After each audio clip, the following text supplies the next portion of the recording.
Good morning, beautiful people of planet Earth and all other interdimensional entities.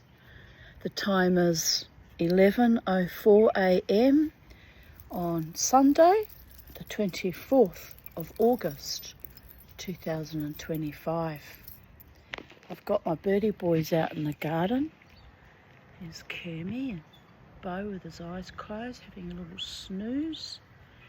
And they're enjoying the fresh air and the sunshine, although I put a bit of shade cloth type things that Lynn gave me ages ago to put on top of his cage just to keep, the beating down heat off. But they're very happy out in the garden, very contented, and it's good for them and it's good for me to be out in the fresh air and the sunshine too, especially with my chest, which is still not quite 100%, but I'm a little bit better. Every day I get a little bit better. Yesterday I coughed a lot until about midday-ish, and then it just somehow settled down, so that was good, but I still felt rather weak and and wan and tired, so I didn't go dancing last night, which is a pity. I haven't danced for a month now, and I miss dancing for and with the live bands, so I'll have to get stronger and get back into my normal routine, living my best life in spite of my own preternatural life struggles and traumas and all the other concurrent bullshit that runs with that. Mama T has to run with the wolves and keep dancing no matter what, no matter who. But sometimes, when I've not been well, it's too much for me and I've got to be conscious of that. I've noticed when I get tired at night, I have difficulty walking and I sway and weave like a drunken sailor, so I don't know what that's about, but clearly part of the aging process and discombobulation in my brain from exhaustion. So now I recognise that I just go to bed, don't try and tough it out like I've been doing in recent months. So I've known I've been a bit unwell for some time because of that muscle weakness as well. Anyway, it's a glorious day, beautiful morning. We've been out here for about an hour. I've been sitting here posting my memories on Facebook, which were interesting. Well, I find them interesting because they're my memories and my little conversations I have with friends when I'm out dancing, and the memories came up about my suicide attempt 10 years ago, which was intense and triggered by intense bullying and systemic abuse yet again at the casino. So can you believe I went back after that and I put up with their ugly, evil shit right up until 5th of August 2023, which was just a few days after my beautiful dog died. I went dancing and they were vicious again. I thought, well, now I'm done. Fuck you, awful, foul, evil people. And I still have some nice friends that I danced with for many years that are still on my Facebook, so obviously I don't include, them in that analysis that it's peopled by awful, evil people, but that was my experience and it went on for 12 years, so I do know what I'm talking about and I'm not confabulating is what I'm saying, and it comes up in my memories, so there's the documented evidence. But anyway, kisses to my casino friends that have stayed loyal all the years and I don't see them because I don't go to the casino anymore, but they pop up from time to time on my Facebook and, you know, like things or comment and show me that they're still around, still keeping an eye on me, and still remaining heartfelt and true, which is quite wonderful, isn't it? Some of them I kind of would have liked to have danced with again, but I don't think even, you know, one of the women, I don't think she even goes to the casino anymore. A lot have drifted off because they were just so vicious when they started up the new casino. They just wanted to keep it for the young and the privileged, and now they're nearly going broke, which I find deeply amusing, as you can imagine. The Mamati has Schadenfreude. When I have Schadenfreude, it's intense, but anyway. Let us continue reading from Satan's Choice. We're up to chapter 31, East Detention Centre. We're all Hell's Angels. Suck it up. Act solid. Act together. Don't let anyone see us disorganised. Do not argue in front of people.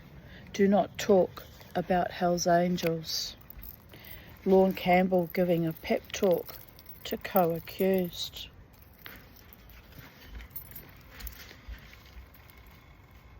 What's that scuffling going on? Oh, it's Kermie. All right.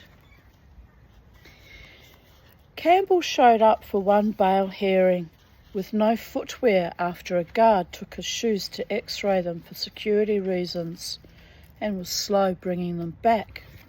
The floor was cold and Campbell was cranky. I would be too.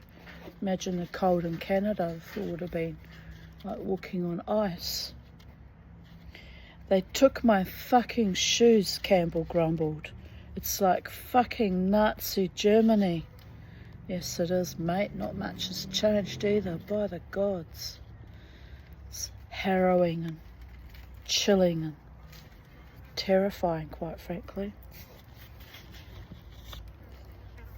And this was way before the current COVIDian epoch. Nothing changes if nothing changes, am I right? His lawyer, Tony Bryant, could only hope against hope that the Jewish judge a few feet away didn't hear. Why? I'm Jewish. Facts are facts. If your government is acting like Nazis and oppressing you, then that's what it is. The equivalent of Nazi Germany. Facts are facts. I don't shrink from the truth. I don't sugarcoat the truth. And I don't try and obfuscate from the truth by running in fear of other people trying to whitewash everything and pretend they live in some plastic Pollyanna world.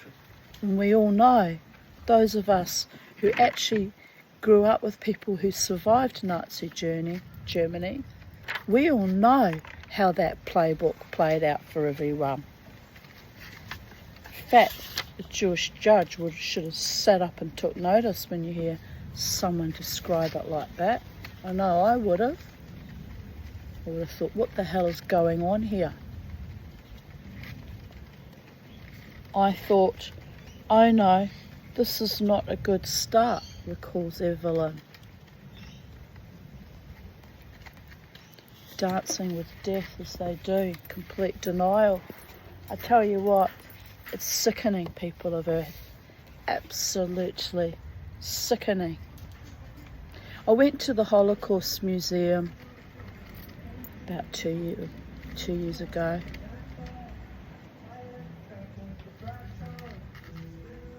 And anyway, it's quite wonderful, and I recommend everyone goes there because you need to see the history of what happened to not just my people, but, you know, political prisoners. Case was a slave labourer, LGBTIQ, the Roma people. It was a mass fucking slaughter that Nazi Germany conducted against innocent people. And they've got a section where they talk about, the medical slaughter that went on before the industrialisation with the gas chambers and the chimneys pumping out smoke, how it was nurses and doctors that quietly took people aside and injected them. And they have this in for you because that's what really happened in that time period in Nazi Germany, 1933 to 1945. But they're completely in denial and obfuscate about the COVID epoch, which is pretty much the same thing, except conducted by our global governments right across the world, not just confined to one madman in one country. I wrote in their guest book about it.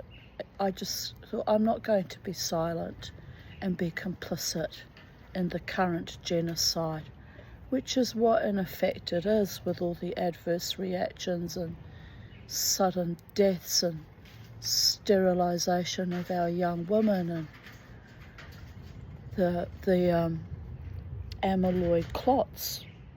It's the equivalent of a genocide, and it's global, and there's no escape from it. It's in every country on earth because they all went into lockstep with it. To this day, I can't believe this has happened to my species.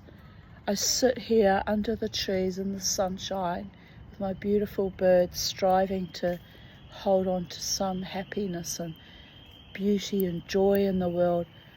But I can't shrink from the reality of what has actually been done to us. I can't deny it, and I can't live in some fake, illusory, pharmaceutical denial. I just can't. I can't, and I won't. I will never be silenced, and I will never stop being shocked by how everyone was complicit and just went along with it.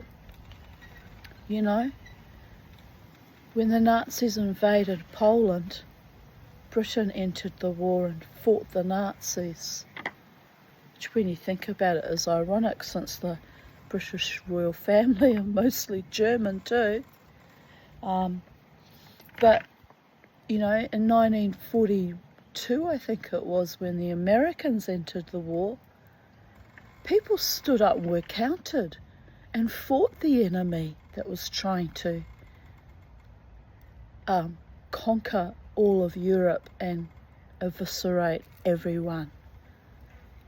And here in 2025, no one's fighting except for little old me with my YouTube videos and bringing everything up to the fore and letting it bubble forth and holding to truth, no matter what, no matter who, even if it slices me both ways, because the truth remains the truth. And it's something I'm willing to die for. It's a hill I'm willing to die on, because I am not a coward, and I am not going to be complicit in the destruction of my species, ever. Human beings have not been very nice to me, as I said earlier. Tipped me over the edge into attempted suicide. Most human beings don't comprehend me, don't have my back, my front and my sides, don't respect me, don't treat me with genuine care. And that's my lived reality since early childhood, people of Earth.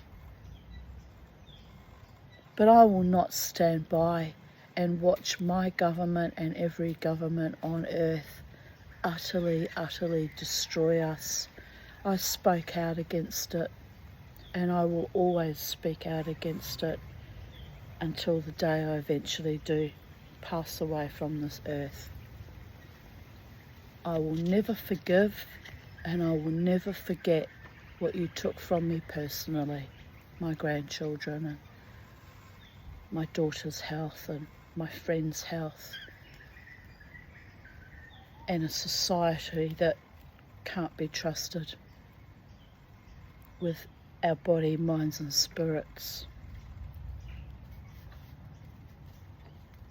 In effect, it's actually worse than Nazi Germany because no one stood up and was counted, and the few that were, like myself, trying to speak against it.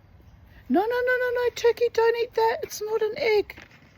He's grabbed a marble. I hope he doesn't eat it. He'll put it down, surely. I'll wait till he puts it down, otherwise he might try and swallow it. Has he put it down? Oh, that bird. I'm going to have to put mesh over that whole thing because it's actually dangerous. I'm grabbing the glass marbles, and if he swallows it, he'll die. He's just a pest. He doesn't understand, of course, that it's dangerous. No, my darling, listen. I know you're a very busy boy, and to him it probably looks like some kind of lizard egg. Look, here's another marble. He's been plucking them and depositing them around the garden all morning. Oh, well, I'm glad I saw those. If there was a lawnmower, man would have hit them and gone into his face too. Right, I'm going to have to remove those marbles. He just won't stop playing with my marbles. I'm going to have to put them away somewhere else because it's not safe for him. It really isn't. Oh, okay. There was an egg there, but it's a fake egg I had from when I used to keep hens, and they would go off the lay, and I'd try and encourage them to lay by putting fake eggs in their nest. Right, you are a problem child. You've been a problem child all morning. You've driven me batshit crazy, and yet I still love you because you're a crazy bird, but you don't know any better because you're a bird. Can't be angry with birds. They don't have the wisdom to know certain things are dangerous for them. If only human beings had more wisdom too, by the gods. Anyway, let us continue with the story. Now he's up there again. Look, he really's been quite naughty today. Don't do that. No. He pulls all the bottles out of that little cabinet. What have I got to throw at him that won't hurt him if I ping it at him? Yeah, he's done it again. Look, Mama said you didn't have time for this naughtiness. Stop it.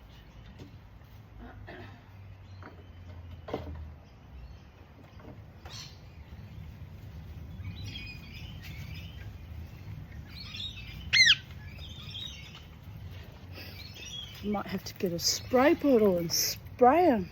It's not going to stop. He's going back over there again. Oh, he's a wild thing. Wild thing. You make my heart sing. Right, anyway, my beautiful people of Earth. It's a nice actual distraction from all that darkness. So let us continue. Don't climb inside that.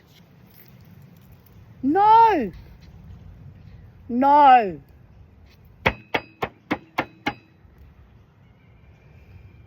Honestly, it lives here like it's a resident pet. I threw some chicken out for the kookaburra because I bought 2 chickens. They were half price in Woolies last night. I thought, well, I'll freeze them down and use, because I put the cooked chicken and I make soup, chicken and corn soup. So I pulled all the skin and fat and a few tidbits out. Thought I'd give it to the kookaburra. Turkey took it all. Well, not all of it. All of what I'd given him. Still got a bowl full of yummies, so, but I thought He's a rascal. He's really a rascal. What am I going to do about that? Can't do anything. Right, here we go. There was no bail that day. The first part for Campbell was seeing how hard it was on Evelyn. He hated jail, but at least he was familiar with the routine. I'd look at Ev, and Ev would be distraught. It hurts. News came in a March 10, 2008 letter that one of Campbell's co-accused, a Hell's Angel, don't you bite my toes, he's done that before too. I'm watching you, you sneaky little bird. A Hell's Angel nicknamed 4x4 had denounced the club. Campbell knew that this sort of thing had the potential, just moving my toes out of the way, to make them all look bad. The Blackguards protests were still continuing on and off on May 1 when Campbell wrote Evelyn, "Hey there, pretty hard to get a visit around here. I guess they're still having their problems. It's 2 p.m, so I don't think the dentist is in the picture for today. I'll have to wait till after the prelim is over.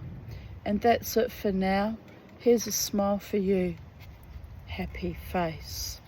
I love you, Lorne. Kiss snort, kiss snort." Isn't that sweet? A man who actually loves his wife. Lovely. Wow. On May 2nd, Campbell's journal summarised his experience in the Don, which was about to end. Stop eyeing off my feet. 3-2 cell, original built for one. Clothing changes 1 every 3 weeks. Oh, that would be putrid. Yuck. Yard, sometimes not for weeks. Lockdown due to job X shown by guard. I don't know what ACSHON means. Action? Maybe. By guard. Threats on Blackguard. Lockdown, no visits because guards refuse to work because concerns over weapons in jail. Slept on floor beside toilet when 3-2 cell. Toilets flood whole range, piss, shit everywhere. 2 inches, 5 times. Oh, that's revolting and also really unsanitary. Constantly sick, dirty, and have to steal, clean and disinfect to clean cells. Clean and disinfectant, but he doesn't write the whole word out anyway. I know what he means. Little boy, you sleepy today? Mama's little baby. Boo-boo-dee-doo-boo-doo-boo. Might have to move him back into the more sunshine. It's looking a bit cold. Gee, I'll do that now. Bear with me one moment, people of Earth. Are you cold, my love? Come on. Yes, I know. I saw you shiver and shake in there. Shiver and shake. Here we go. More sunshine for you. Kermie, you seem alright. You seem quite happy, my love. It's all good.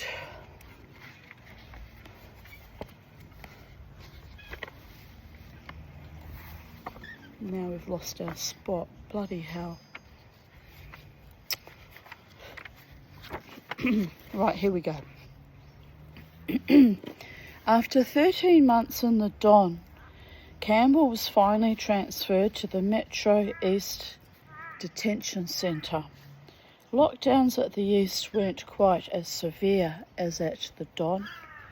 The cells were a little cleaner and less crowded, and the ventilation was better.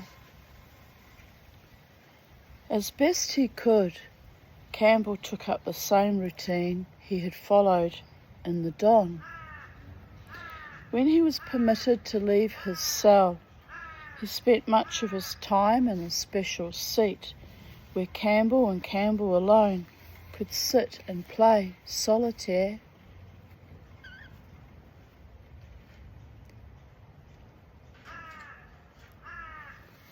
The transfer to the east signalled the start of the preliminary hearing, which began May 5th. Finally, the legal process was moving ahead.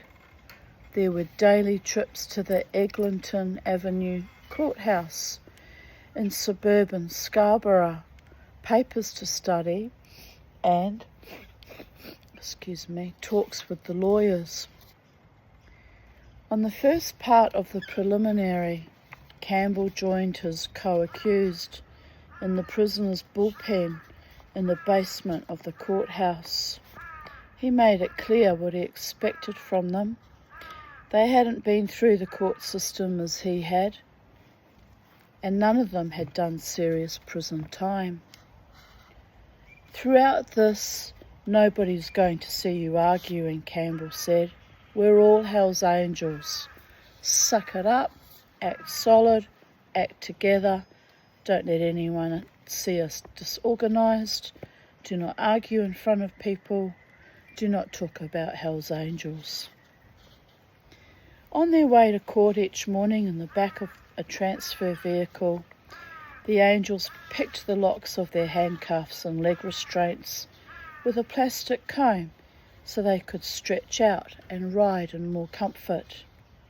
When they were pulling up to the jail, they'd click them back on again. It felt good to be free, but also to outwit the system, if only for a few minutes. One day, a guard opened the wagon earlier than expected and saw them all relaxing, with their wrists free. Fuck was the best Campbell could say.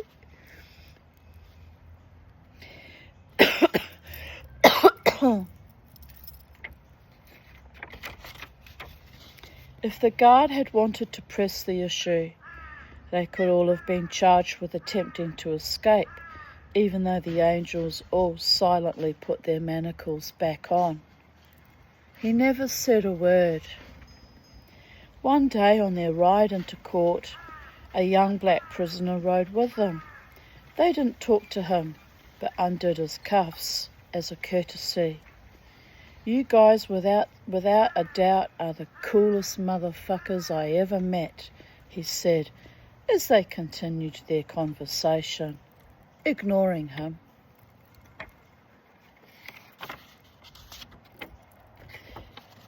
Campbell was saddened to hear how the grade 9 daughter of Adolfo Rengel, a court officer who handled him, had been murdered on New Year's Day, 2008. Stephanie Rengel had been lured from her home, stabbed 6 times, and left to die in a snowbank just metres from her home. She was the victim of an obsessively jealous teenage girl she had never met, who was dating her former boyfriend. He was a good guy.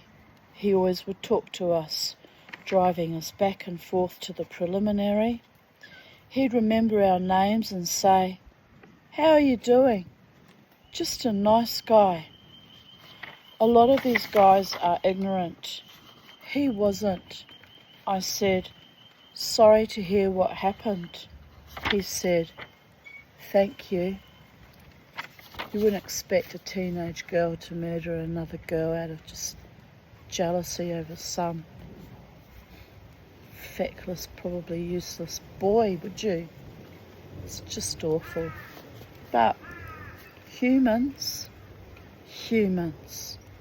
are we even worth saving, I wonder? Sometimes I look around and think, you're just bloated meat sacks just waiting to be picked off, and it's a horrible, horrible, chilling thought, people of Earth. Other times I look around and I see talented people living their best lives, strutting their stuff, and I think, just for that reason alone, we're worth saving as a species. People with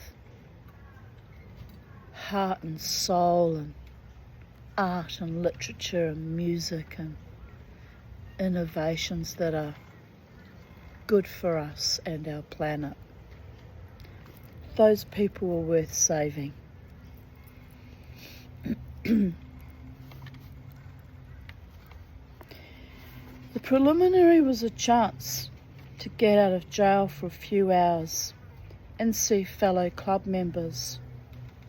But there was a price. Each day when they came back from court and put their court clothes away, they had to pull down their underwear and bend over for an up-close inspection. It's disgusting, isn't it, really? It's just disgusting, but we all know how prisoners can hide things in their nether regions. The women guards are right there. It's extremely, extremely demeaning. I don't think women should be allowed to do that. It should be males with males and females with females. Like, that is demeaning to do that. Have the opposite gender poking you up your assets. It's just crass.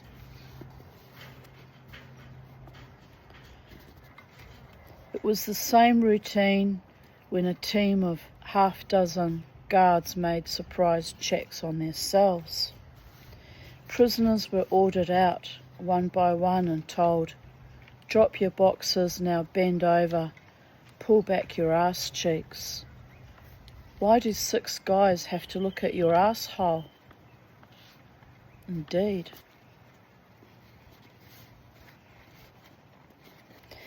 Family pictures and letters were eyeballed. All of their things from the canteen, such as gum and potato chips, would be mixed together in a pile along with their bedding. You didn't know what sheets are yours, what property is yours. I used to tell those guys, in a penitentiary, you would not get away with that. They'd say, "What do you mean?" I'd say, "You would fucking be jumped and have the shit kicked out of you, or you would have a grievance against you, and we are not convicted." They would never go into your cell in a prison. Guys would freak.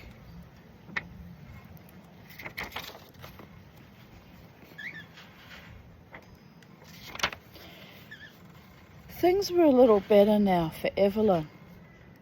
When Campbell was at the Don, she would sometimes make the 2-hour drive down to Toronto, only to hear there was a prisoner lockdown and she couldn't get a visit. Often Evelyn had to make 4 drives to the Don in 1 week to yield just 2 visits.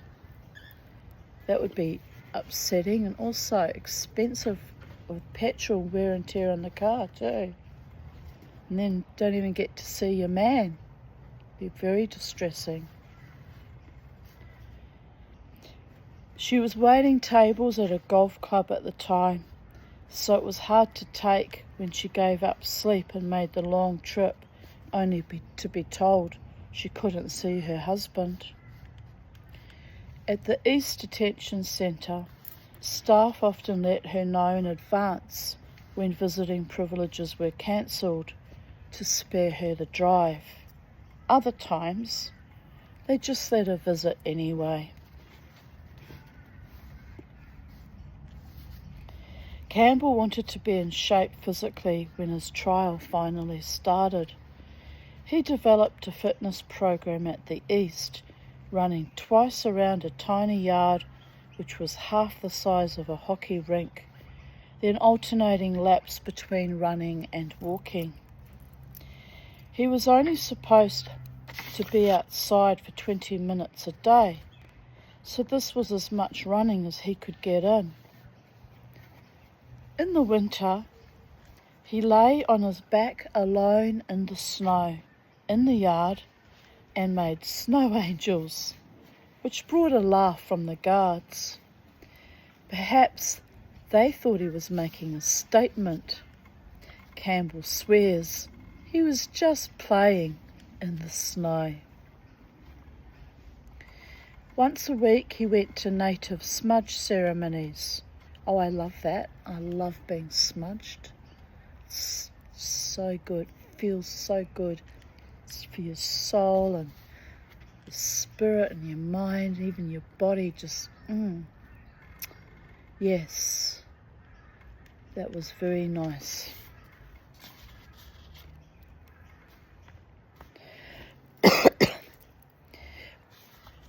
There was something about the people there that he felt he could trust.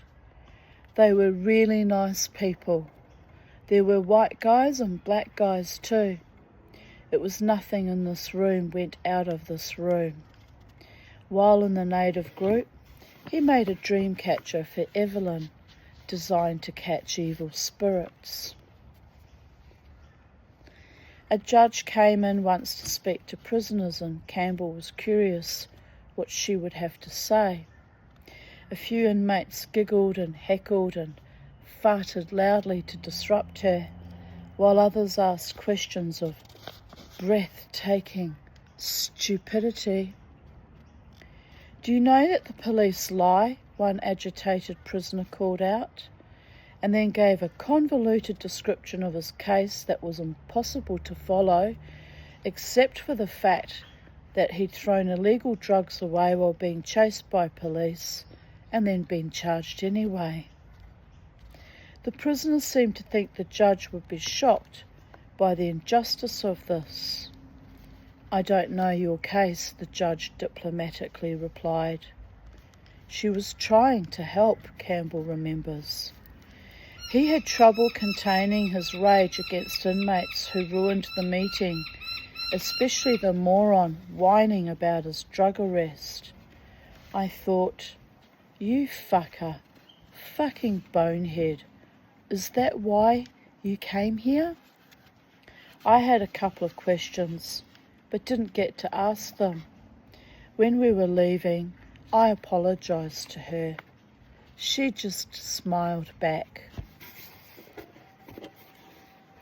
On May 24th, 2008, Campbell sent Evelyn a plain card.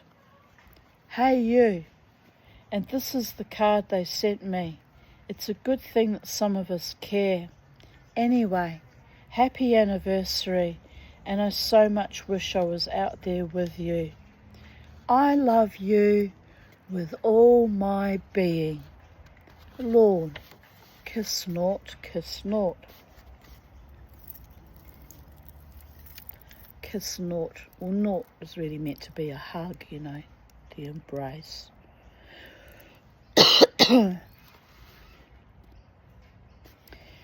On June 2, Campbell wrote his lawyer, Tony Bryant. "We know that the police are trying to put us all in jail. Just because you are not paranoid doesn't mean they're not out to get you." Happy face in brackets. "We are tightening up to protect our way of life. No more, no less." Then he wrote about transcripts of the secret recordings made by Shaky Dave Atwill, the friend turned police agent. Him and Rod Barry talking about an 8-ball. It occurs to me that Atwill sick is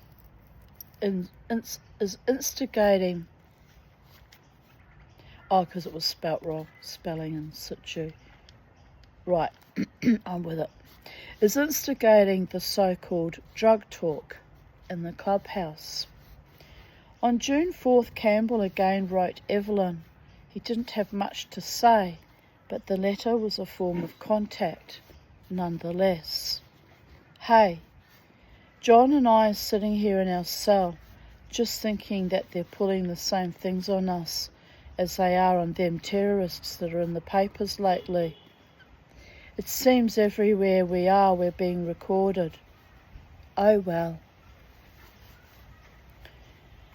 There were a couple of paragraphs about a family member who was having troubles, and then he signed off.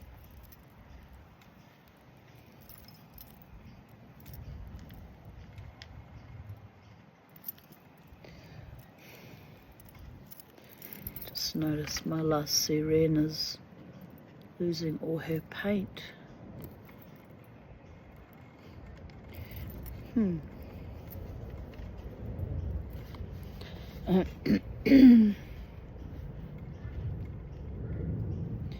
A biker friend wrote on June 10th to state, "Remarkable how good and loyal and strong Evelyn has been through this whole ordeal. You have every reason to be proud of her." The letter writer also noted that the son of a Hells Angel in San Quentin had been killed. He was shot to death leading a funeral procession for J.R., a brother from Sonoma County that died in prison of cancer.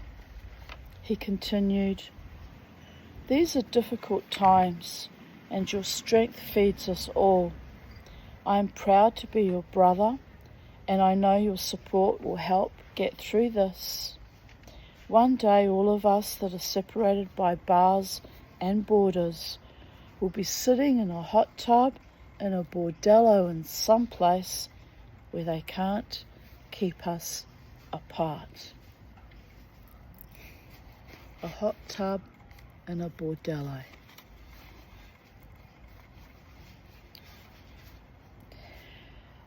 On Sunday, June 15th, Campbell wrote Evelyn, "Hey there. Well, we're just sitting here on Father's Day laughing at our cellmate. I didn't know till an hour ago that he's in here for robbing a bank. Listening to him tell the stories is enough to keep us entertained for a while. Anyway, here's a Garfield cartoon that I got a kick out of. It's a good one to hang on the fridge. So good night, and I'll see you tomorrow at court. I love you, Lorne." Kiss, naught, or hug, kiss, hug. Gotta wrap my mind around it. No one's ever written me love letters. Ever. Sad but true. Never mind. Guess I'm just not enough of a wilting violet. Anyway. The inscription on the Garfield card read, "Thinking of you adds a wonderful touch of love to my every day." The drawing showed Garfield the cat preparing to kick Odie the dog and then missing. He walks away in frustration, sneaks up behind the dog again, kicks him hard, and then thinks, "It's tough getting old."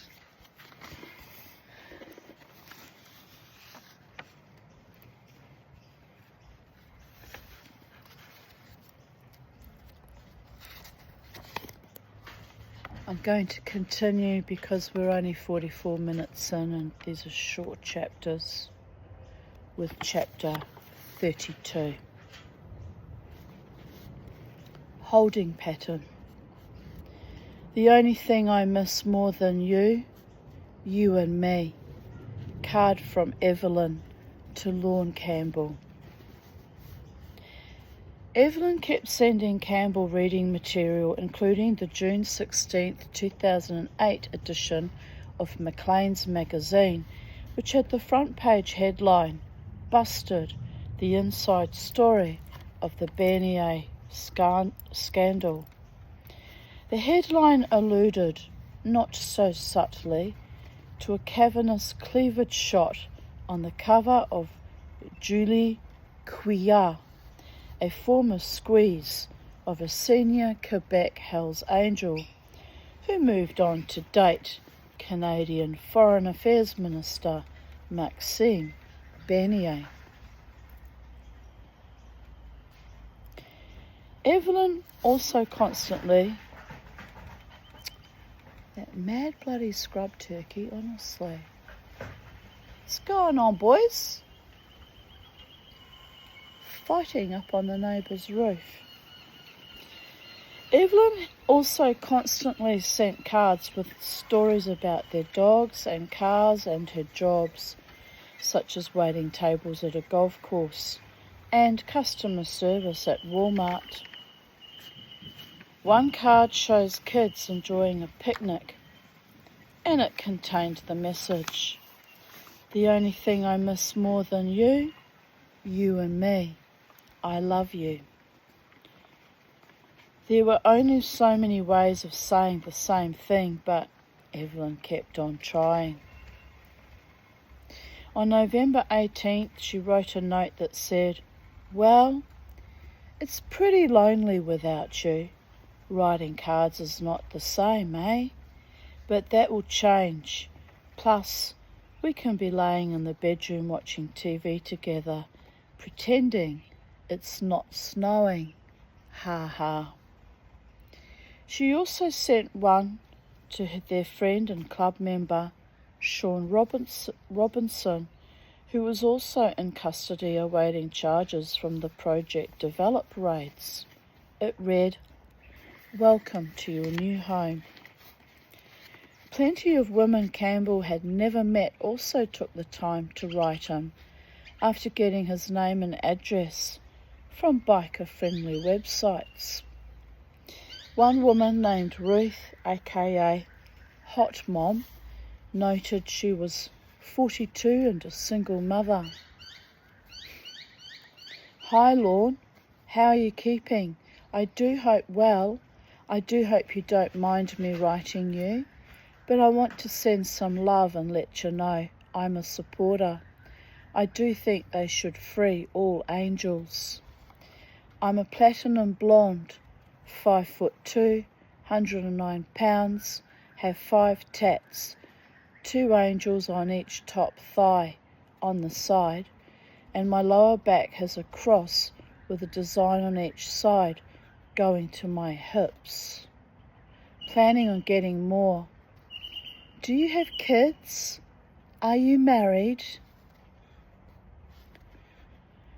There was also a troubling letter from a woman he had known back when she was 10 years old and he was in his late 20s. Tina Fudge clearly wasn't seeking male companionship of the romantic kind when she wrote from the Vanier Detention Centre in Milton, outside Toronto, where she was awaiting trial on a murder charge. Fuck, I tell ya, things sure have changed since prison for women days. This place is a joke. These girls think being queer is kissing a girl. Wow, I say, come over to my room. I'll show you a few licks. Oops, I mean tricks. Ha ha. Campbell remembers visiting her home when she was a little girl. Her father was always in the pen. She didn't have a chance to learn any different. I think by that he means not that she was a lesbian, but that she'd turned to crime. Campbell's 60th birthday fell on Tuesday, September the 2nd, 2008. On that milestone day, Campbell's journal entry shows he celebrated alone by doing and 81 push-ups. His goal had been 1,000, but he added 81 for good measure, because 81 is a nickname for the Hells Angels, H being the 8th letter of the alphabet, and A, the first.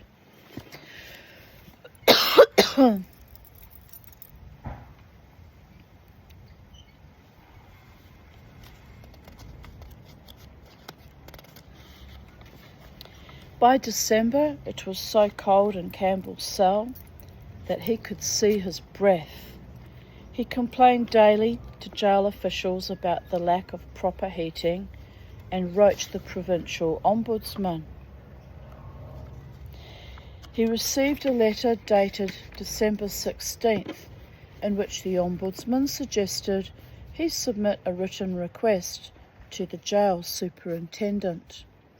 Campbell's comment in his diary for March 27th, 2009 reads, "Talked to the rabbi and signed a paper to start the kosher diet."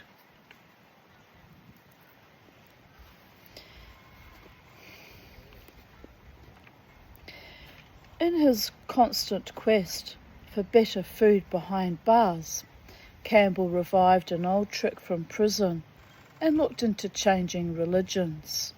Now he decided it was high time to become Jewish.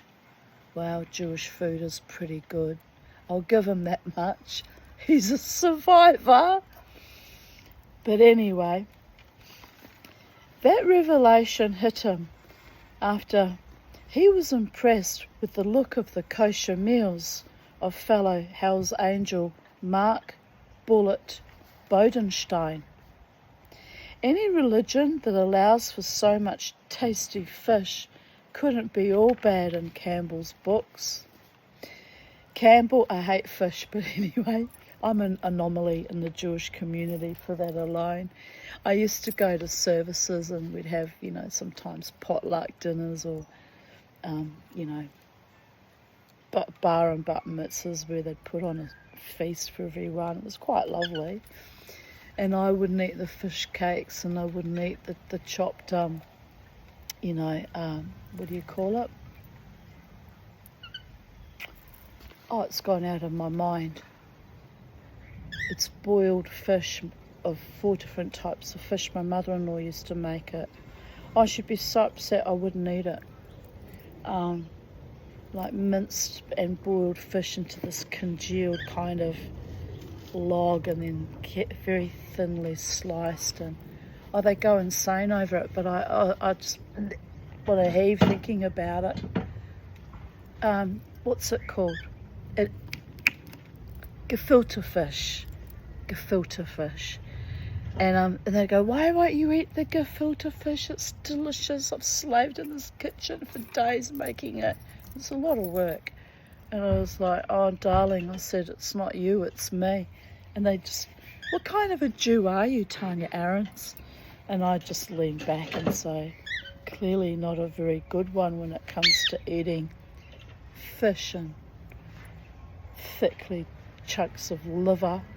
I don't mind it when it's finely pureed like a pate, but..."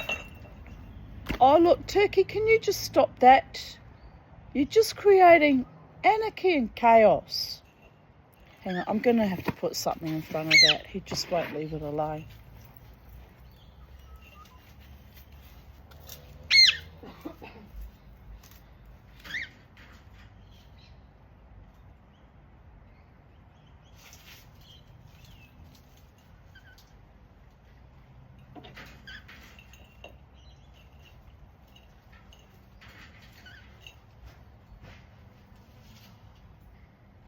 What am I going to do? I can't get that down. No, look, you're being a very bad bird. You really are. You've been very bad today. You don't understand that what you're doing is bad, but it's bad nevertheless.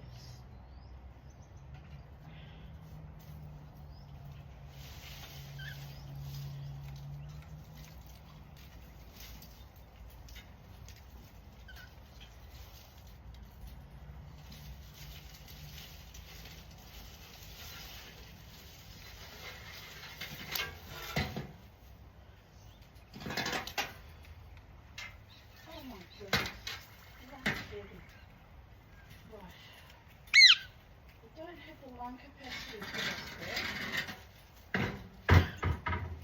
Right, I'll keep him out of mischief for a little while. By the gods. Anyway, look what I had to do. And that won't even keep him out. It's got two bigger gaps in it.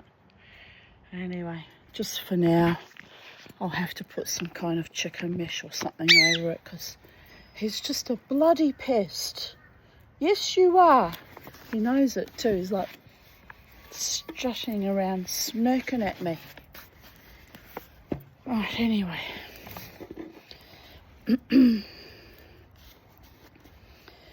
Any religion that allows for so much tasty fish couldn't be all bad in Campbell's books.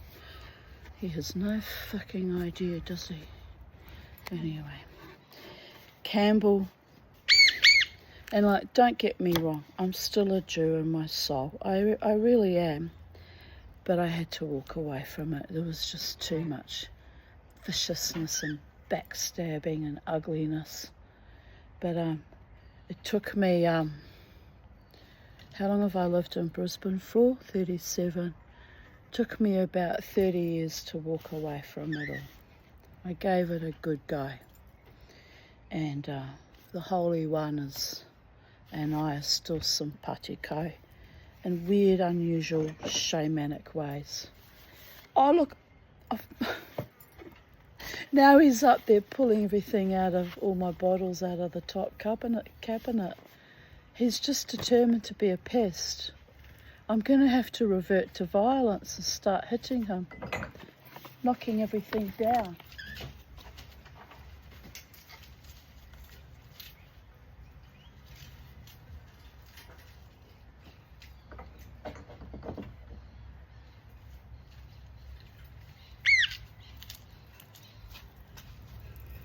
I won't hit him, but I've got this pine cone which I will use to deflect him with.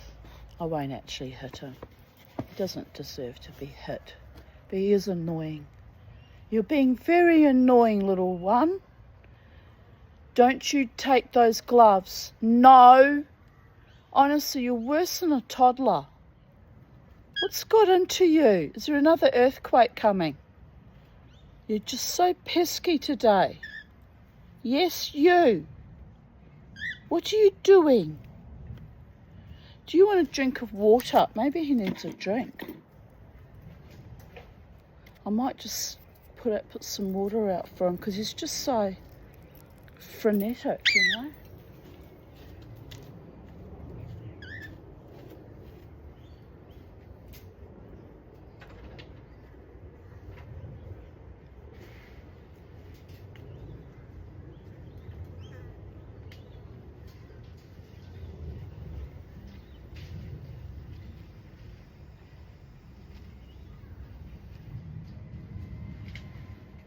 Come on, you mad bird. Come on, come have a drink. Here, this is for you. Go have a drink, you goose.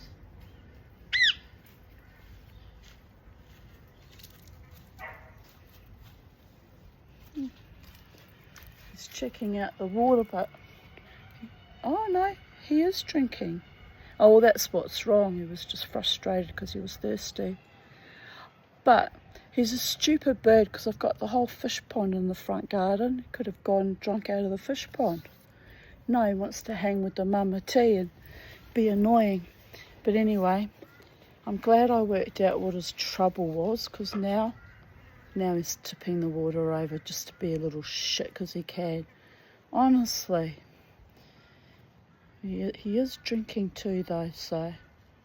Oh, well anyway, it's all quite sweet when you think about it. It's driven me to distraction. All he had to say is, Mama, I want a drink. By the gods. We got there in the end, Turkey Meister. By the gods. But, you know, as I say, there's water. But most of the wild birds drink out of my pond. I'll have to set up the... It's actually a little sand pit that they sell in Bunnings and that. I'll have to put water in it so they can have a swim and drink because they love it in the warmer weather. But it's not that hot today, like, oh well. Here comes another turkey who's clearly probably thirsty too. Right, you got to look after the wild ones, people of Earth. No one else looks after us. We have to look after each other. Campbell told a jail chaplain that he was seeking to become a Jew, and the matter settled deep into the back of his mind until a guard stopped by his cell one day. "Campbell, the rabbi is here to see you."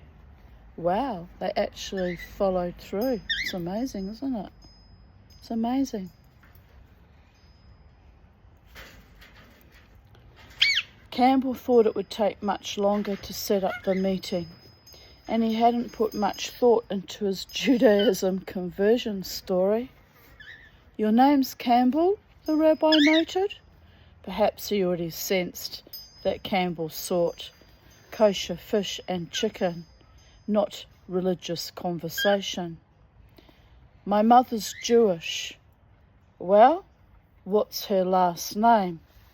If your mother is Jewish, well, Orthodox Jewish, you are automatically deemed to be a Jew in our religion.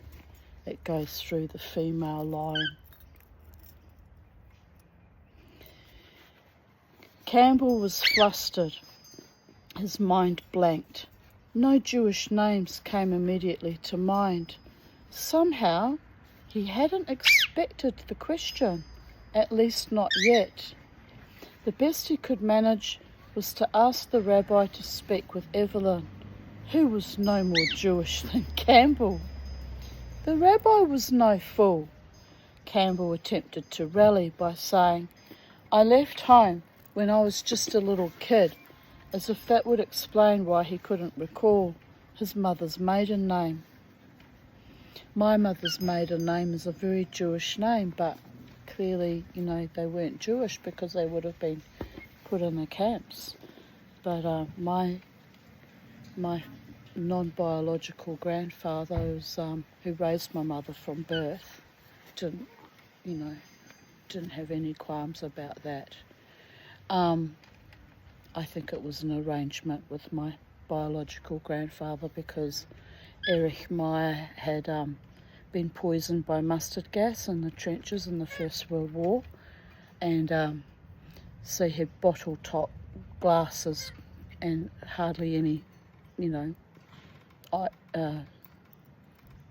hardly very thick glasses, and I suspect that it also made him infertile.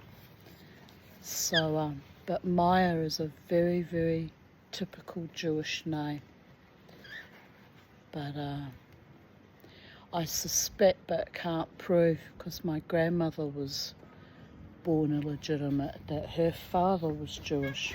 But I can't prove it. There's no one knows his name. It wasn't listed anywhere, and actually that's probably what saved them, because if the Nazis had found out that my mother's grandfather was Jewish, that was enough to get you put in a concentration camp as well, even if you'd not practiced Judaism or had anything to do with Judaism. That's all it took to have a grandparent or great-grandparent that was Jewish. But anyway, I know for a fact, my mother told me, that my grandmother Eva had a tiny Hanukkah, which is an 8-branch of, kind of 8-branch menorah, holds 8 candles for Hanukkah. And I said to her, "Why did she have that? That's a very Jewish thing. Only Jewish people have that." Mum said, "Oh, well, she was friends with Jewish people who were opera singers. They might have given it to her." She just kind of looked at me a bit funny. And I said to her, is there a chance that Eva was actually Jewish? My mother went, I don't know. So, if she was, they hid it well from the Nazis. And if she wasn't, She was always fighting the Nazis during World War II, fighting, listening to the BBC radio and throwing food and, you know, doing her own little private anarchy. And her granddaughter Tanya Aarons is pretty much the same. What can I say? What's right is right. The truth remains the truth. Anyway. What are you doing, you crazy little bird? You're all agitated now. He's eating. He's eating. He's a good boy. You a good boy, Kermie? They love being out in the garden. I mean, they don't say so verbally, but obviously, but they really love it. Don't you?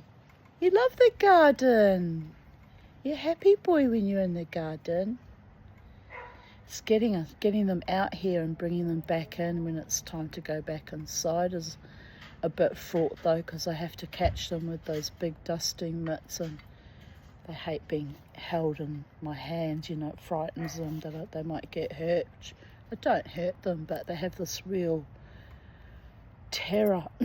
But it's only short-lived, and then they're happy to be outside or going back inside when it's warmer at the end of the day. Yesterday they were out for 3 hours, but it started to get a bit cool, so I brought them in.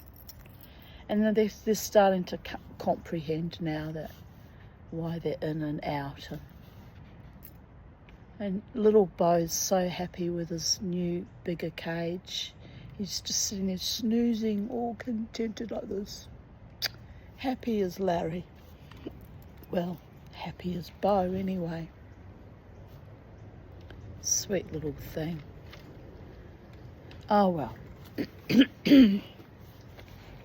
One day I hope that I'll be able to get them to love me and tame them down a bit, but it's not really happening in a far out way. Right, where were we?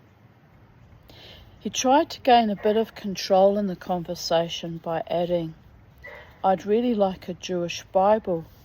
Could you get me one?"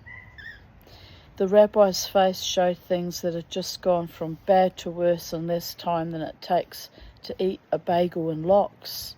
He knows I'm lying. I know he knows I'm lying.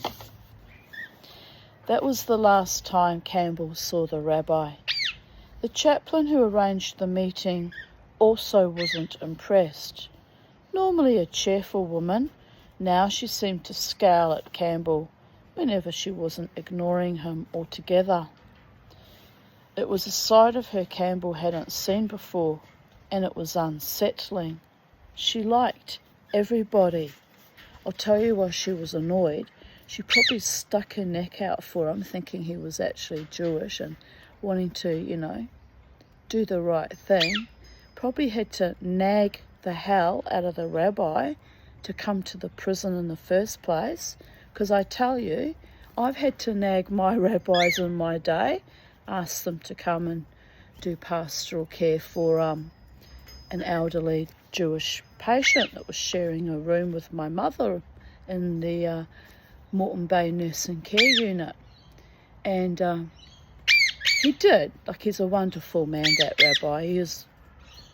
When I get on the phone and I say, "Rabbi, this and this needs to happen," "Yes, Mrs. Aarons," jumps like that.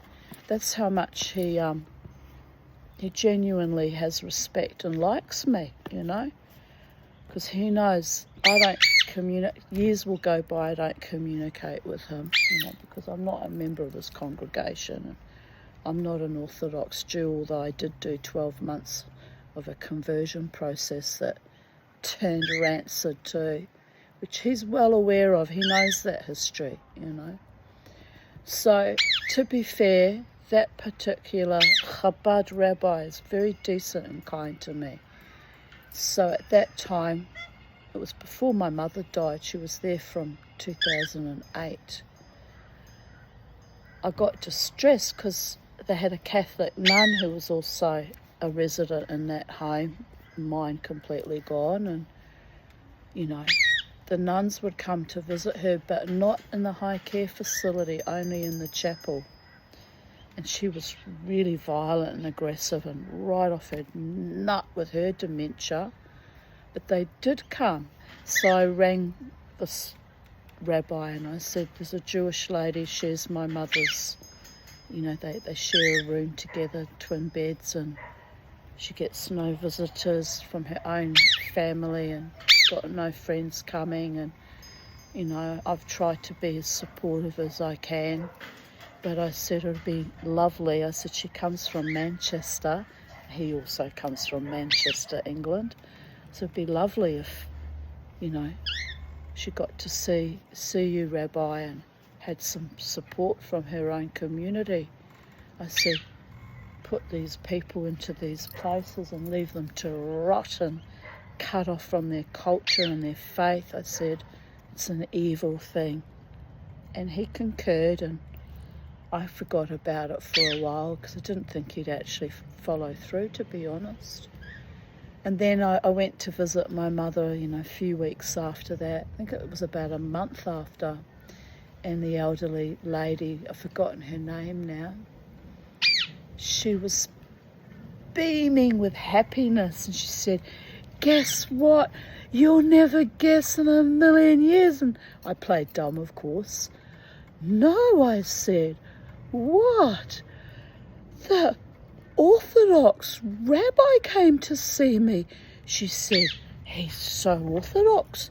He wears the hat and everything. And I smiled and I said, oh, that would be Rabbi so-and-so. And she said, yes, how did you know? And I just smiled and I said, the Lord moves in mysterious ways, and you never know who knows how to get a nice visit from a nice rabbi. And she was like, oh, thank you, Tanya. I'm just so thrilled. And they became quite good friends, the two of them, which was delightful because the Lord moves in mysterious ways. Very sweet it was. So you see, life is weird, often cruel, but every now and then there be earth angels. A March 27 story from the Toronto Sun noted that Gerald Skinny Ward, head of the Niagara Falls Hells Angels, had been sentenced to 9 years in prison for instructing others to commit an offence on behalf of a criminal organisation.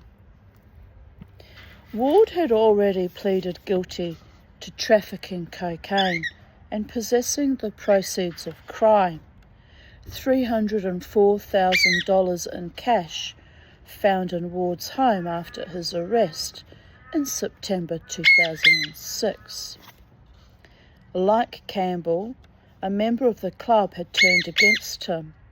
In Ward's case, it was Stephen Hannibal Galt, the former Oshawa Hells Angel, who made more than $1 million working for police as a paid agent between the spring of 2005 and fall of 2006. Campbell had only talked with Galt a few times, but he found there was something off-putting about the way he wouldn't nod until Campbell nodded first. He looked sneaky. He just didn't look right.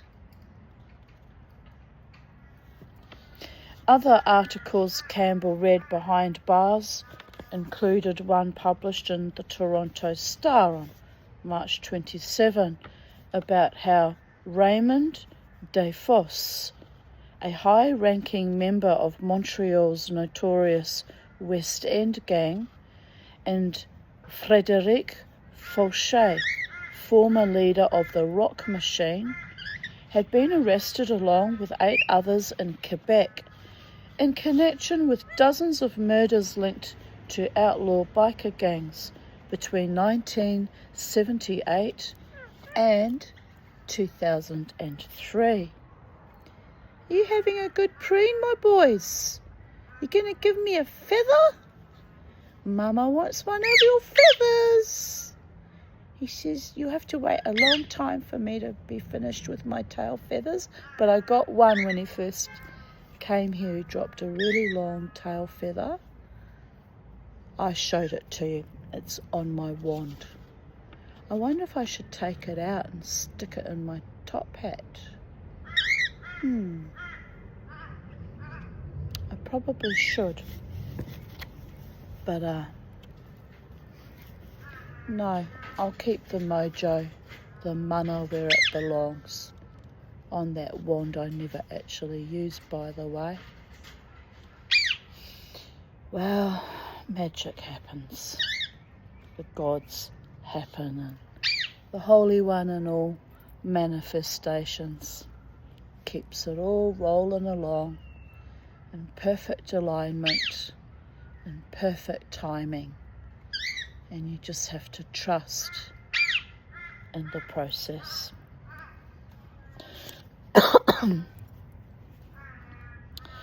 5 of the victims were killed by accident. Police said the roundup was partly based on information provided by Gerald Gallant, a contract killer who turned police informant after committing 27 murders himself and attempting another 12. It was obvious that the more clubs got into drugs, the more blood was spilled and the more informal problems they developed. Old moral lines about police doing deals with the devil were now so blurred as to be non-existent. Campbell couldn't control the outside world, but he could manage his health up to a point. His April 11th, 2009 journal entry noted, started diet, squats 240, no bread, potatoes, desserts, chocolate, sugar, and no eating after supper, which to me equals misery, misery and more misery. He could also zone out by losing himself in a game of chess. That turkey's drinking again. Well, there you go. Next time I see him trying to wreak havoc, I'll just give him some water. That's what I'll do. I'll keep him satiated, people of Earth. Are you a happy boy now? Or are you going to get up to mischief again? Yes, he is. He's single-minded, that turkey. He's back at the cabinet. Back at it. What are you going to do now, you rat-fink bird? Can't get in now, can you? He's looking like frustrated. What are you going to do now? I fixed you. I fixed you. You'll have to go and be a real scrub turkey and dig things up in the garden. Stop destroying my potting cabinet.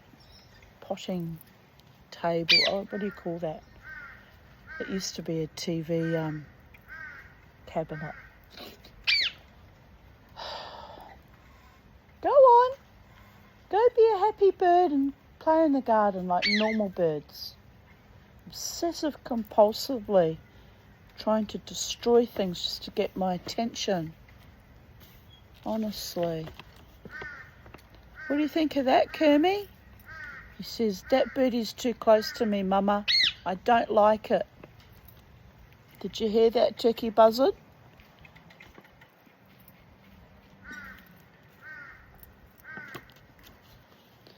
Right, where were we? Police said the roundup was partly based on information provided by Gerald Gallant, a contract killer who turned police informant after committing 27 murders himself and attempting another 12. It was obvious that the more clubs got into drugs, the more blood was spilled and the more informal problems they developed. Old moral lines about police doing deals with the devil were now so blurred as to be non-existent. Right, we read that. Sorry, we've read that. I remembered that when I got to the last line. Ah, yes. Zoning out by losing himself in a game of chess and that awful rigid diet. It's probably good for him. Probably be good for me if I followed it too. But look, no bread. I don't eat a lot of bread. No potatoes, desserts, no chocolate or sugar. You might as well murder me where I stand. It's just awful. Awful, people of Earth. But it's a beautiful day. I think I'll take a walk today. I haven't done much coughing today and I don't feel quite as weak as I did yesterday. So there's no excuse. I'll go for a little walk today. It'll do me the power of good.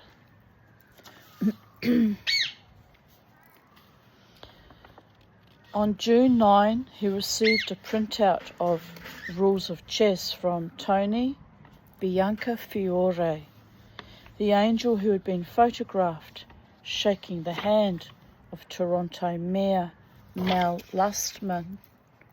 I just had this really paranoid thought that if I leave the birds outside, even though they're in their cages, and I went off for a walk and I wasn't here, someone might maliciously let them out of their cages. So yes, I can't go for a walk till I bring them back inside.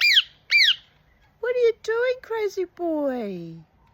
What's going on? What's the matter with my boy? What's my little birdie boy doing? You're Twitter-pated. You've got water and food and your vegetables you're not eating. You should be a happy lad. You've got your new swing. I moved his swing. He's frightened of it. He won't sleep on it. I thought he'd sleep on it like he sleeps on that swing. So I moved it out here because bloody cost me nearly $50 that thing, and he's terrified of it. So I moved his other wooden swing that he loves back in his inside cage. I bet you he sleeps on it again tonight. He likes sleeping on it. Anyway, I thought upgrading to this bigger swing that he can really chew and go to town on would make him happy, but no, he doesn't like it. Doesn't like it at all. So I wasted 50 smackaroonies on that swing. This is the chance you take, though. You don't expect your birds to not like things. Yes, my darling. Good boy. Are you going to go on your new swing? You know, swing it. He avoids it. He goes all the way around it. Just carefully avoids it. That's your swing. Mama T bought that for you so you can be a happy birdie and live your best life in luxury while I sit in squalor shambling around in a house that the government won't paint and cracked fucking foundations practically falling down around my ears. It's what they want, isn't it? They want me to die in this house. Shambles. But I can't afford to buy myself a house, so I just have to weather it out, get old and wither it out. I won't be sucking up to any government-sponsored genocidal politicians like that worm that betrayed my own species and had the nerve to come to my gate. Get away from my gate, you genocider. Oh, I made plenty of money. Oh, it's a wham! But anyway, don't get me started. Trying to have a nice day. Breathe, Tanya Aarons. Breathe. Breathe.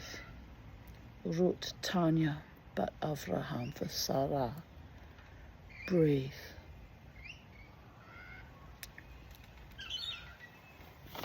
If the gods are kind, I'll win that house in Byron Bay. I think it gets drawn on the 3rd of September, which happens to be my ex-husband's birthday. So if I win it on my ex-husband's birthday, I will laugh and laugh and laugh and then cry a bit, because that would just be too weird.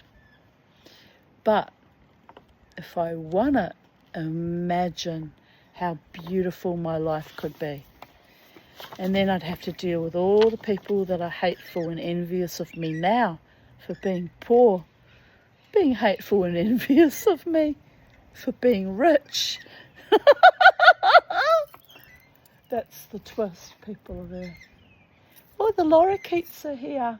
Hello, my darlings. Would you like your food? We'll go and give them their food. Oh, hang on, let me just finish where we were up to. I hadn't started reading that page yet. Okay, just bear with me, people of Earth. I like to spoil the lorikeets.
Pretty boys.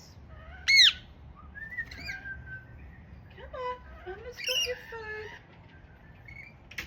Here we are, sacred space. We don't have much money, but we've got each other. Yes, beautiful boys.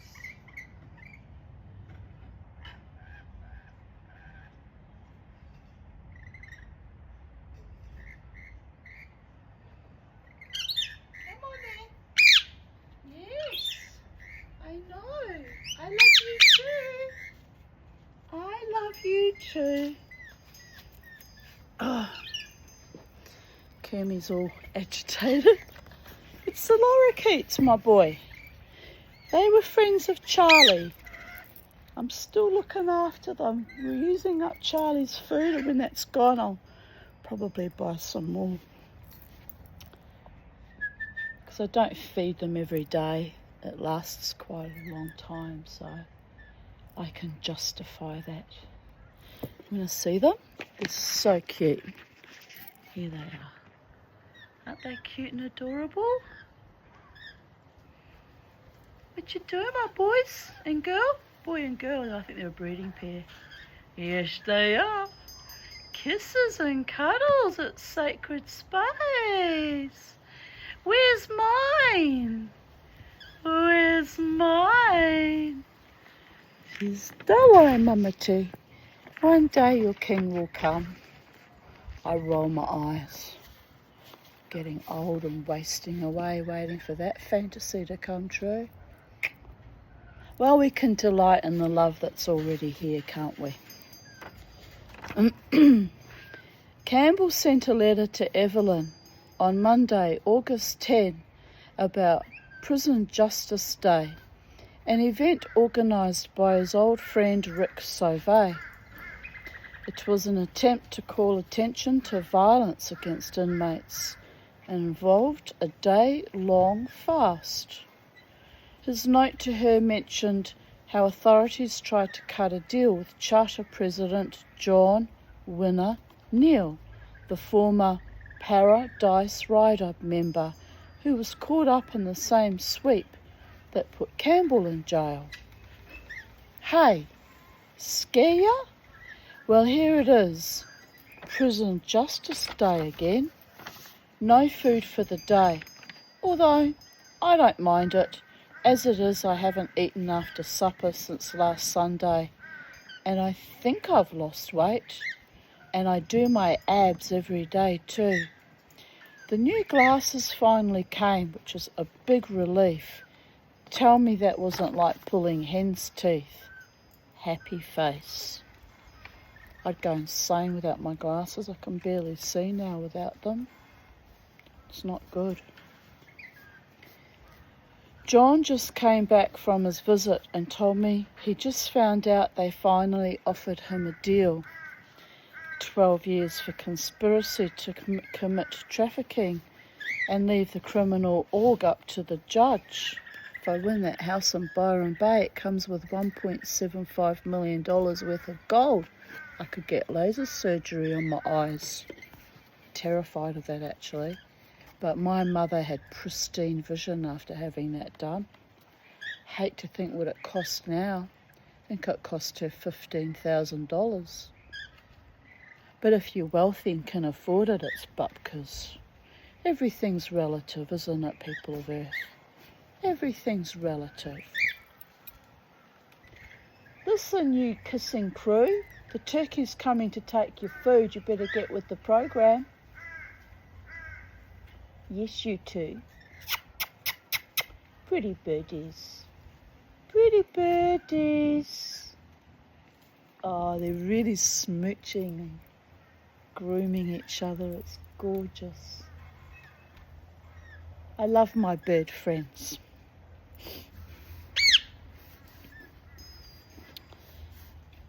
See, I really am fairy and live in Titania's realm with the birds. Oh, such a beautiful day. She could have gone in the car and taken a trip up to Bribie Island and walked on the beach. I could still do that, I guess. It's an hour and a half drive up there, isn't it? Or an hour. An hour and a half. Can't remember. But I could go somewhere, sitting here alone with my birdies and my wonderful YouTube audience and subscribers. So I'm not really alone. It's all a state of mind.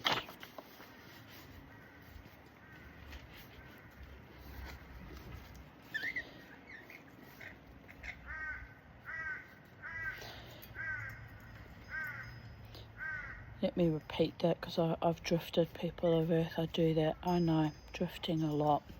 But I've not been well and don't have a lot of energy even at the best of times. My sleep results were 1.1 times I stopped breathing an hour. So worse than yesterday, which was 0.9. So it flutters from every night. You never know what to expect.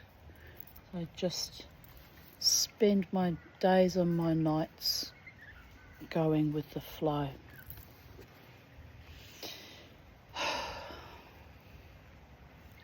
John just came back from his visit and told me he just found out they finally offered him a deal. 12 years for conspiracy to commit trafficking and leave the criminal org up to the judge. Outrageous, but that's just my opinion. And that's about it for now. If I tell you everything that's going on, there wouldn't be anything to put in the next card. Happy face. I love you, Lorne. Kiss, hug. Kiss, hug. This too. They should get a frickin' ring. Look, I'm a bit jealous. Should I be jealous of my beautiful birdies smooching up there? Here they are. Can you see them? They've stopped smooching now. Now they're watching me, watching them, watching me. Well, anyway, freedom for the birdies. Evelyn kept writing, sending cards, cookies here too, and articles and puzzles and health recipes, with news of their dogs and anything else she thought he might want to hear. You making baby bird noises? Is there a baby bird coming along too? Baby birdie noises, Kermie. Oh, sweet little babies. I want to cry with happiness. Happiness, people of Earth. His Christmas cards in 2009 included one from his 10-year-old granddaughter, Chadra, or is it Kadra? I'm not sure. Chaedra.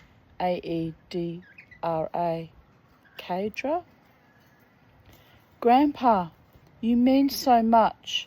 I love you, Grandpa. I miss you so much, and I wish I could see you at Christmas. Love, Kadra. I'm going to go with that.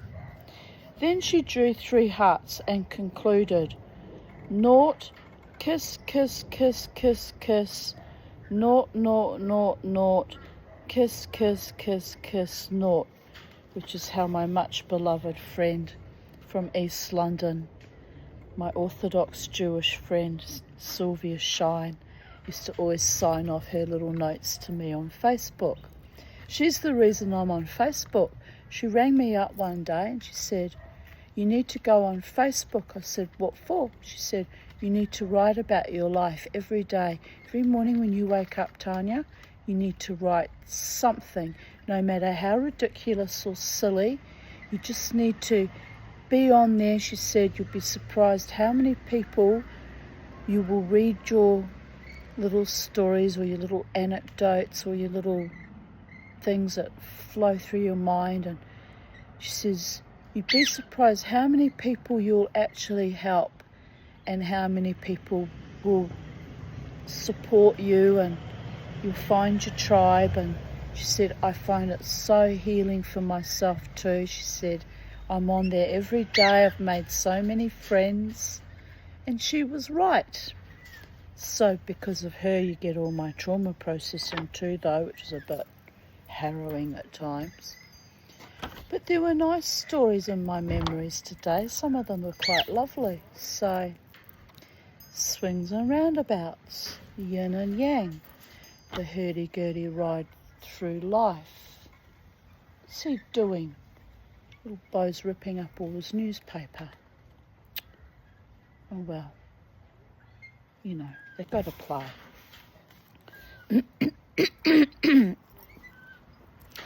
On an earthier note, another card read, your Luxembourg brothers wish Merry Christmas and a fucking New Year. I kind of have to laugh at that. His Christmas reading also included an article sent to him by Evelyn, written by Sandro Contenta for the December 20th Toronto Star. Listen, you two smoochy birdies, is Laura keep food out for you? The turkey will take it if you're not hungry. He took it all yesterday. You didn't even get a chance. But they didn't come yesterday, so I thought, no, well, if the turkey's hungry and wants it, so be it. In it, an academic likened shepherds at the time of Christ's birth to outlaw bikers in the 21st century. The comparison was that both the shepherds and the outlaw bikers had outsider roles at the low end of the social ladder. Contenta's article included this. It's perhaps an exaggeration to say, when you hear shepherds, think biker gang, but they were really on the margins of society, says Reverend Andrea Budgie, the Humphreys chaplain at Trinity College, who, as it happens, grew up on a Nova Scotia sheep farm. Shepherds were poorly paid, transient, and armed to protect their flocks, characteristics that made them widely suspect and feared. We even have documents from the Roman period where a prefect would say, if you catch shepherds, flog them on the suspicion that they're bandits. You don't necessarily have to have evidence that they are. The very fact that they're shepherds tells you that if they're not criminals, they're thinking of being one. It's not fair, is it, people of Earth? It's really not fair to have that kind of logic. I know many good people that sit on the margins of society that are poor and on the low end of the... Well, I'm one, and I've never been a criminal. Never. Hate stealing or being vicious to other people for no bloody reason. I hate that. One guy that was sweet on me, his name was Steph, that I used to dance with at the casino many years ago. He says to me, have you gotten off your cross yet? And as a Jew, I was livid to be spoken to like that. I said, you do realise I'm Jewish? Oh, are you? Oh, well, you run around and said everyone thinks you're Jesus. I said, me? Jesus? Are you kidding me? I said, I abhor that religion. I don't abhor Jesus himself because I don't know him, and we don't even know, did he even really exist, or are they all really convoluted fables made up in Roman times? One can never be 1,000% certain, people of Earth. But I acknowledge that there have been avatars in all religions come down to us through history, and I recognise him as an avatar. But I said, I'm not Jesus. I said, where do you get that odd idea from? Well, you're always some kind of martyr. I said, I'm not the fucking martyr. I said, it's those assholes at Irish Murphys that turned savage, not me. He just looked at me. Oh, when are you coming back to Irish Murphys? I said, when that place burns down or goes broke, then I will bring every woman that's been essayed or R-worded in that place, and we will join together, join hands, and we will sing R-E-S-P-E-C-T, loudly and triumphantly. Oh, you're a bit mad, aren't you, Tanya? Am I? Am I really, Steph? Am I really mad? Or am I just fucking furious as hell?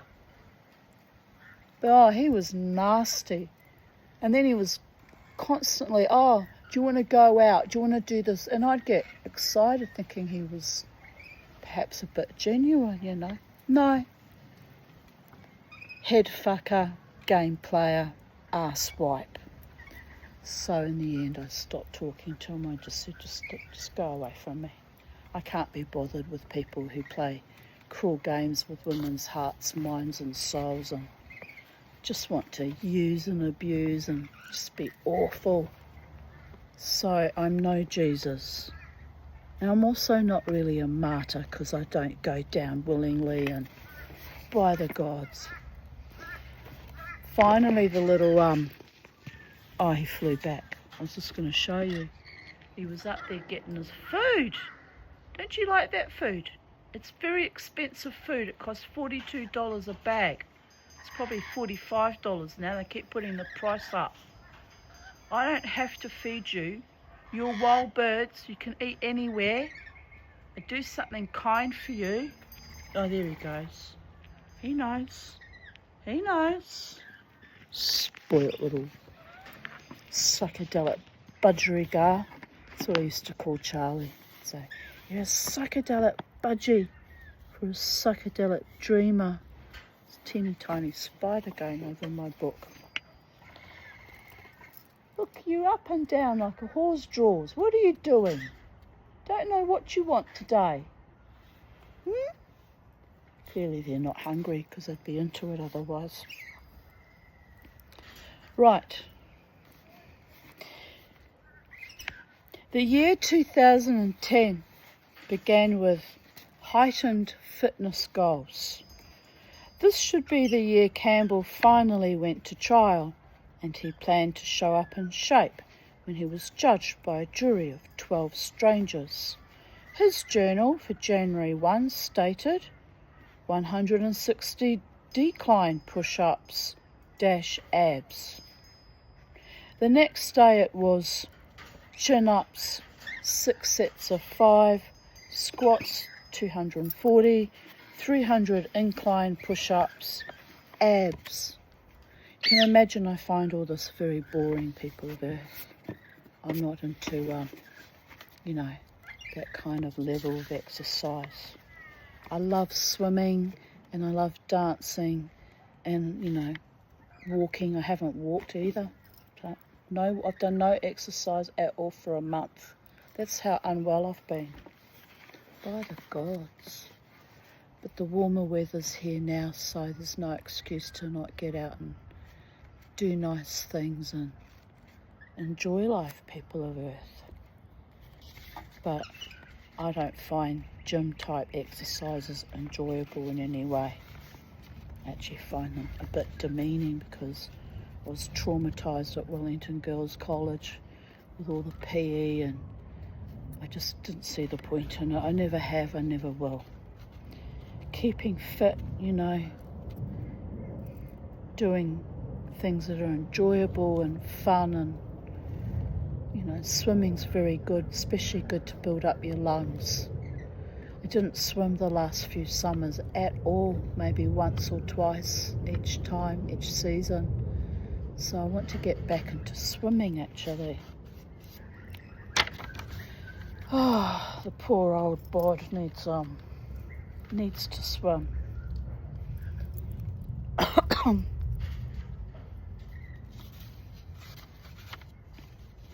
Right.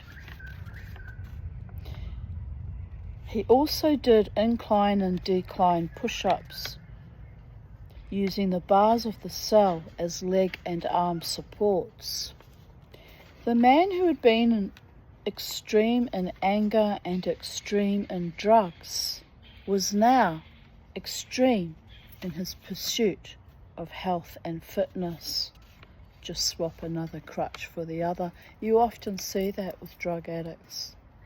They either go mad with religion, which is why I was so amused when he wanted to see the rabbi for his kosher food, or they go into obsessional about exercise.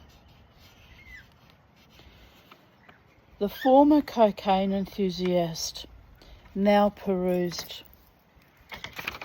Muscle and Men's Health magazines, putting plenty of thought into various recipes for soy milk.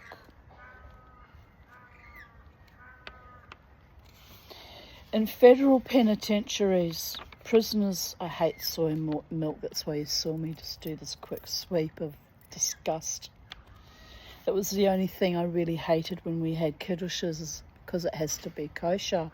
You can't mix milk with meat dishes. They would offer soy milk, and I hate the taste of tea with soy milk in it. And it actually doesn't agree with me. It makes me violently ill with diarrhea. I don't know why. I'm allergic to it. It's odd.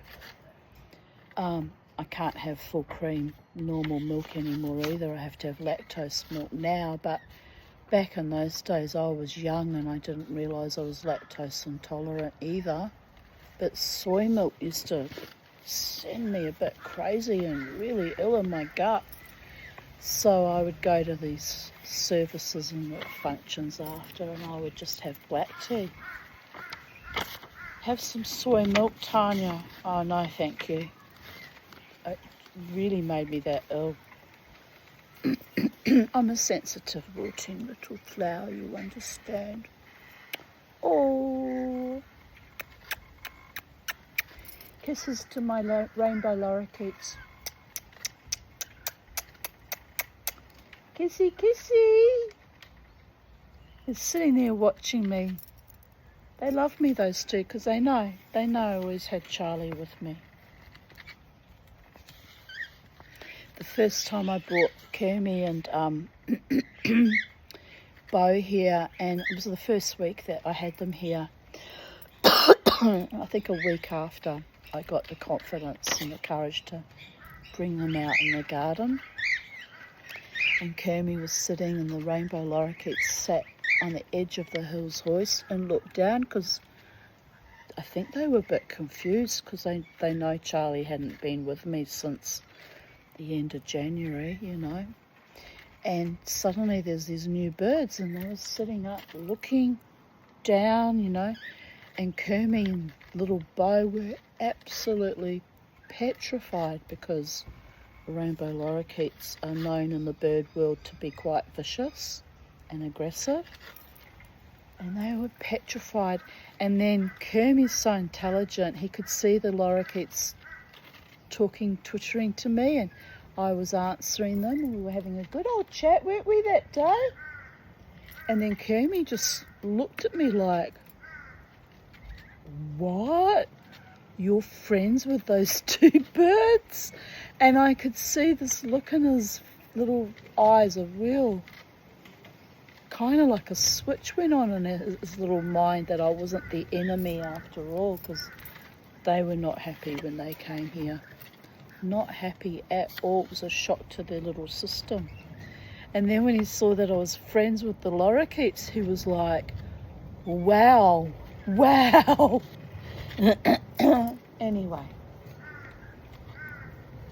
what you doing? Pretty birdies. You my pretty birdies? Yes. Not eating today. Oh well. In federal penitentiaries, prisoners had jump ropes, but not in jail. Campbell would pay a couple of chocolate bars for other prisoners to make ropes for him, stripping sheets and braiding. Then Campbell dipped them in water so they had just the right weight. It was steady work for the rope makers, as they were constantly confiscated. I had guys that would do that. Just gave them a couple of chocolate bars. Here comes Turkey Buzzard. He'll be up there taking their food in a minute, but no, he's walked past it. Well. By January 16th, I need a drink, people of Earth. He's having a drink too. He's a thirsty bird today. Oh, well, now I know why he was getting so agitated. Kermie's shredding paper at the bottom of his cage.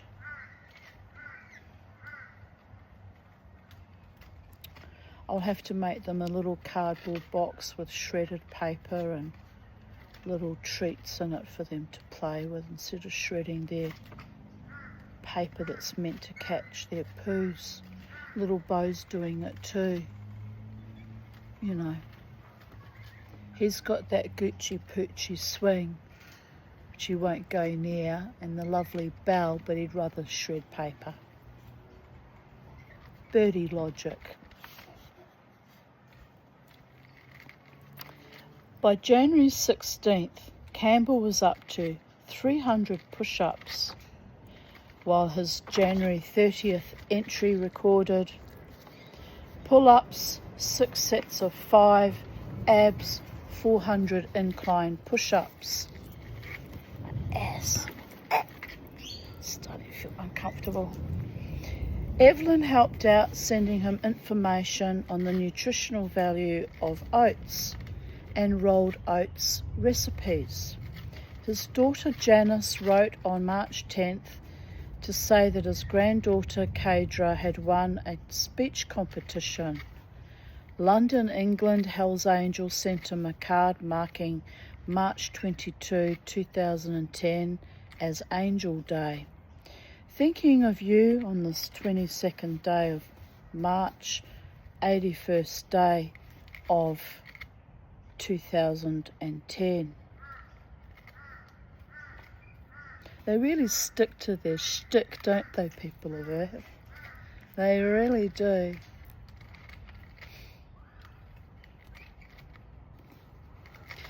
Cards of support kept coming in from places he had never visited and bikers he had never met. Someone just yelled out, "What's wrong with that, Tanya Aarons? You stick to your shtick with your fairy realm and sacred space." This is true. This is true. I walk with my gods. I'm just going to check his back at it. No. No. No. Bugger off. Honestly.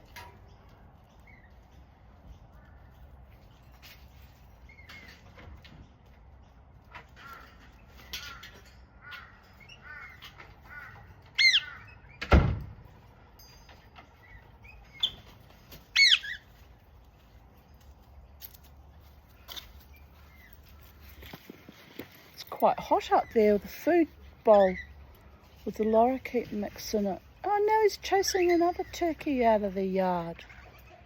He really is quite dominating, isn't he? The food bowl was actually hot, so from the sun beating down on it, I guess. He's annoyed that I took away the food. But he had chicken this morning. I gave you chicken this morning. Enough already. Go and get your own food. You're a wild bird and you need to feed yourself. He's back up there, driving me nuts. Look at this. Look at it. Honestly. He's really pissed off that I took the food away. He'll probably come and bite me now. What was I saying? Oh, yes. I've got my own shtick happening. Right.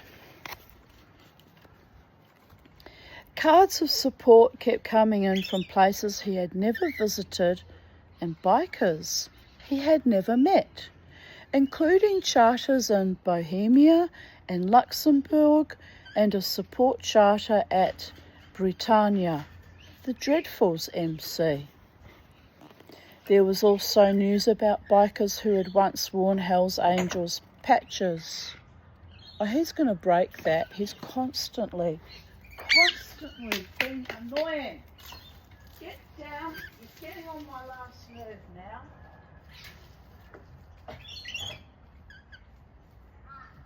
Can't freaking quarantine the whole house, can I? Because of one bird. It's just madness. Madness, isn't it, lorikeet? Yes, madness. Yes, my darling.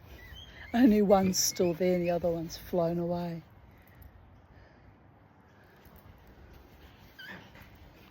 Right, where were we? There was also news about bikers who had once worn Hell's Angels patches and who were now publicly distancing themselves from the club. Terry Pink, the biker Phil Boudreau had almost starched in the Sudbury clubhouse, was among that group. What do I mean by starched? Killed? I guess he means killed. He had been president of the Simcoe County Charter and was pinched through his deals with Stephen Hannibal Galt. It disgusted Campbell to learn how Pink had cried in court in February 2009 as he pined to be kept at home with his wife and 2 young kids. Pink had been convicted of selling 8,340 ecstasy tablets to Galt on 4 occasions, but vigorously denied committing the crimes. Campbell fumed that his crying threatened to make them all look weak and degrade the Angel's brand. You're a big shot, eh?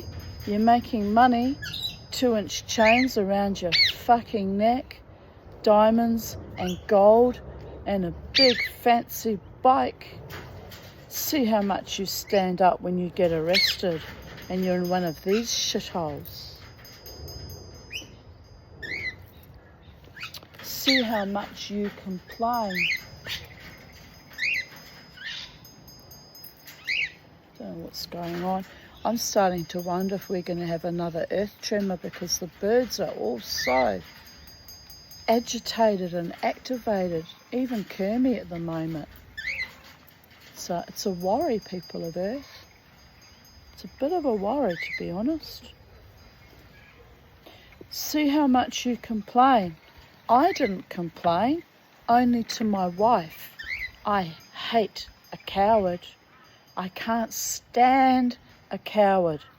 Nothing wrong with fear. You don't have fear, you're insane. But there's still no excuse for a coward.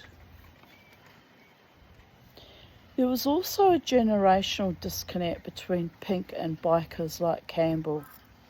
Pink frosted his hair, installed a Louis Vuitton seat on his Harley, and shipped his bike long distances.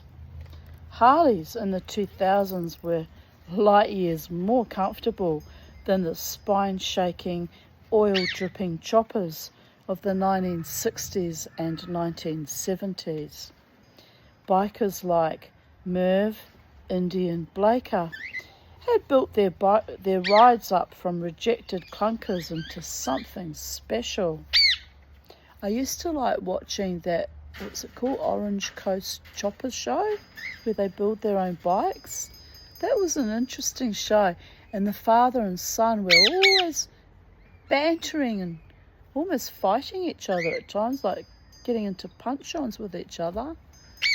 But it was an interesting show. I really kind of enjoyed that, weirdly. You wouldn't have caught Blaker on a Louis Vuitton seat, and you also would never have caught him shipping his bike for long runs. Jackie's back trying to get in that cupboard again.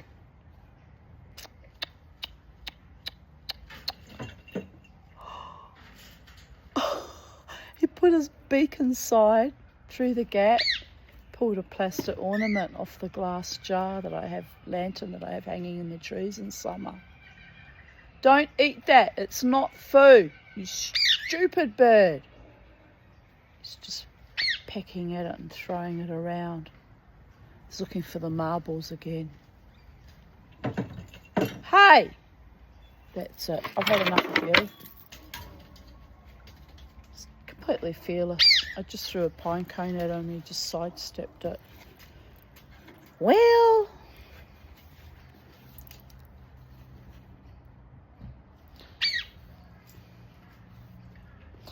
you wouldn't have caught Blake on a Louis Vuitton, and you wouldn't have caught him shipping his bike for long runs. That was another Pink crime against the natural order of the biker universe, in Campbell's eyes. Anybody that ships their bike, unless they have to be back real fast, I can't have a conversation with. Campbell may have used spray and wash a couple of times a year to keep his colours legible. Otherwise, they'd go black from the road mud spraying up on them. But somewhere between the high fashion seat and frosted hair and bike shipping and crying in public, men like Pink stopped being real bikers. He's just a poser. The only time you'd see him on his bike is when he's on the run. What you doing, handsome boy? You're very agitated today. Is there an earthquake coming?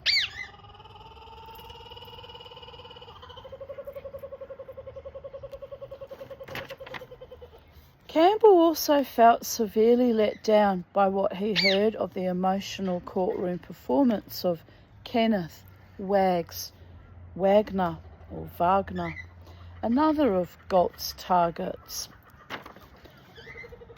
In October 2008, federal prosecutors announced that Wagner,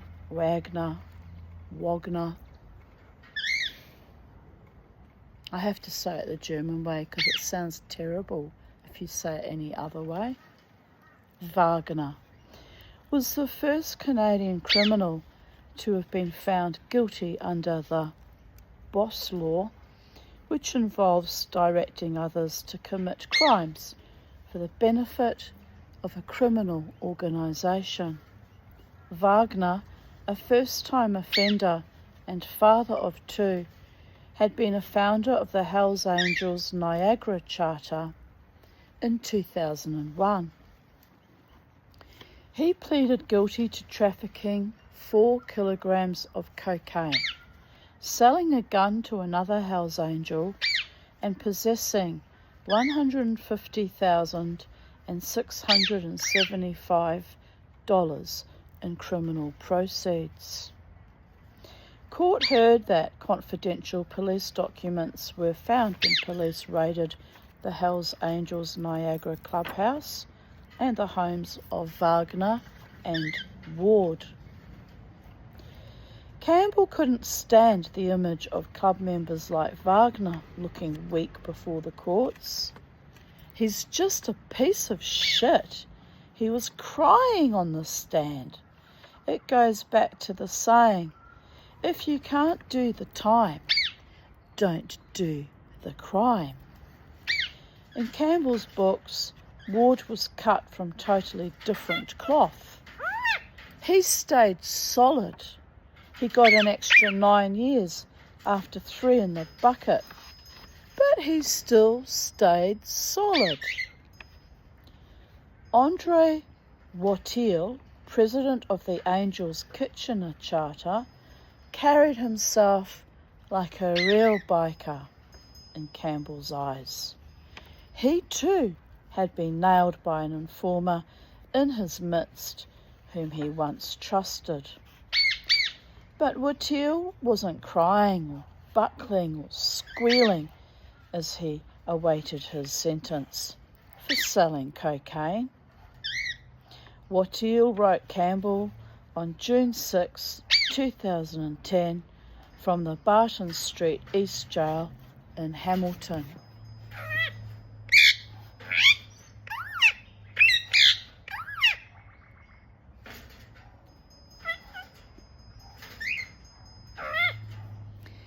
We were immediately told there was a paid police agent plus his name. It was not kept a secret. Buddy Frank was a friend of mine for 15 to 20 years. It makes me sick to think that a person I partied plus drank with for that many years plus trusted would work with the police against me. I guess some people have no trouble selling their friendship. That dollar is their only friend.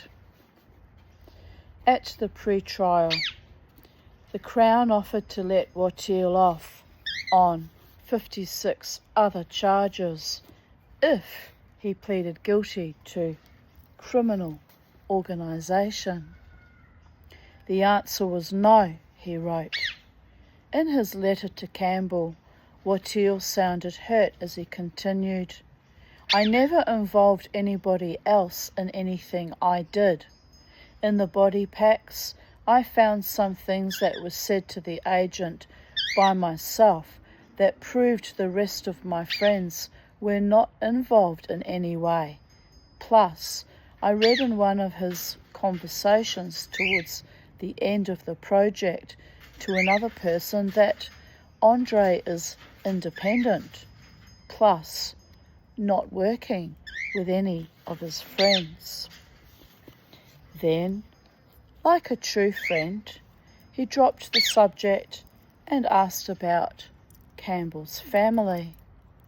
"How's your wife doing? She is a nice person. I know how hard it is on her, plus Winner's wife also."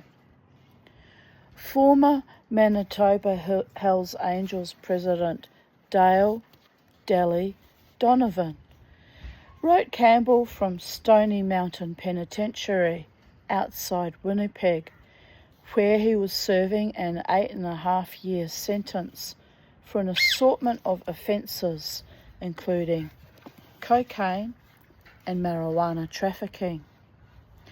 Donovan had sent Campbell pictures and designs to use in his former tattoo business, which was a big deal in the skin inking world.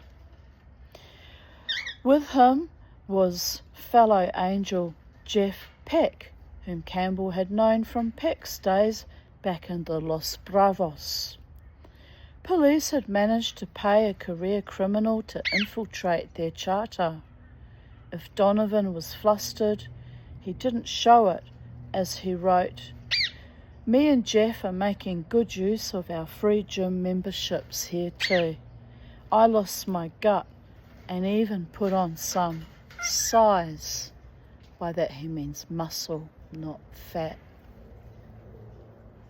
They come out of prison all buff and sexy and toned and abbed and, physically sized, then they go back to their old ways. Wow. Some don't, though. Some stay fit.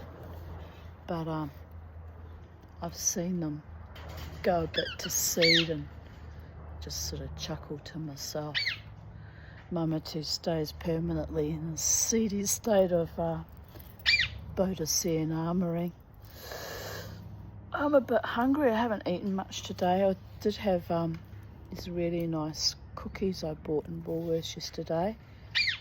They were quite large ones. I had 3 last night and 3 this morning. That was my breakfast. So, see, I'm my own worst enemy, eating garbage. But I'm hungry again now, so I better finish the story and have some lunch. Behind bars, the lines between paranoia and healthy realism all but evaporated. One day he heard that a prisoner's wife had been caught trying to smuggle 6.38 bullets inside. What the inmate planned to do with a gun was anyone's guess. I don't know if he was going to smuggle the gun in after, a bit at a time, Campbell jokes. It's funny because you can imagine where the bullets had to go to get inside the prison. I'll just leave you with that thought. Don't want to spell it out, you understand, but it's what they do. Usually bring drugs in that way too. A guard asked Campbell if he had a gun, and Campbell laughed at the suggestion. On August 5th, 2010, someone slipped a note under Campbell's cell door that read, "Everything that you do in here is being recorded, and you're being watched." The note wasn't signed. Meanwhile, gangsters remained protective of Campbell. Gangsters spelt Gangstas, meaning the Caribbean gangsters. If they didn't trust an inmate who was about to be transferred into his cell, they would warn the prisoner that they didn't want him there. They didn't have to say it as a threat. It was obvious what the words meant. That summer, the gangsters were leery about an older prisoner, also named Campbell, who had only been in the jail a couple of days. "We've seen him talking to people," a gangbanger said. "We think he's a cop here for you." They told the guards to get him the fuck off the range, Campbell recalls. They did so. They're not stupid.